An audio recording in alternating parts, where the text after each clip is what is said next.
Hare Krishna. Let's begin with the 11th Shloka today. So let's just recall what happened in the previous shlokas.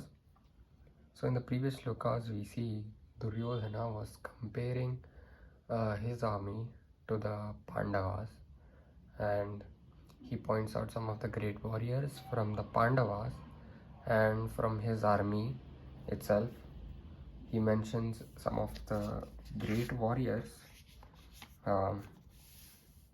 in the previous shlokas, like Bhishma, Karna, Kripa, Ashwathama, Vikarna, Bhurishrava, right, and many others. And he tells about how experienced warriors they are, and he mentions Dronacharya to be aware of them. So let's begin with the 11th shloka. Ayaneshu cha sarveshu यथा भागम अवस्थिता भीष्मं एवाभिरक्षन्तु भवन्तः सर्व एव हि. Let's read this purport, the meaning. All of you must now give full support to Grandfather Bhishma as you stand at your respective strategic points of entrance into the phalanx of the army. So this shloka is a bit broader in meaning.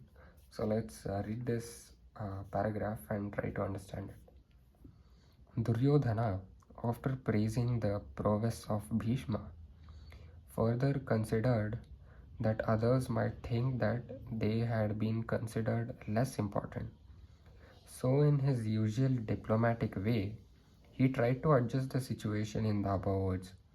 He emphasized that Bhishma Deva was undoubtedly the greatest hero, but he was an old man, so everyone must especially think of his protection from all sides.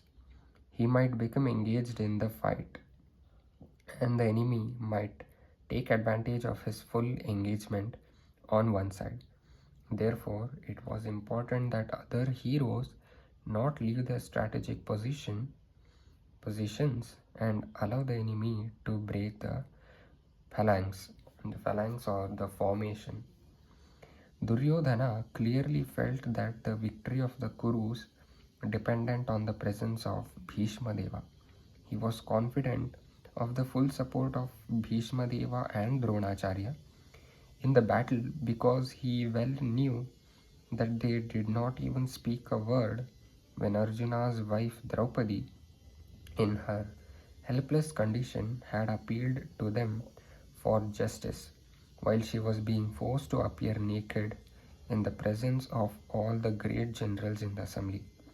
Although he knew that the two generals had some sort of affection for the Pandavas, he hoped that these generals would now completely give it up, as they had done during the gambling performances. So this we will have a clear idea about what this shloka says. So if you don't know the story of the gambling performances or the Chaushashta, so I'll try to make a separate video on it.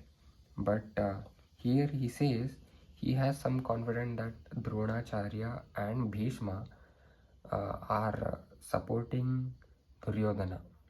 So somewhere he is indirectly mentioning that he has got full support of both of the great warriors, right? He also says his other members to protect.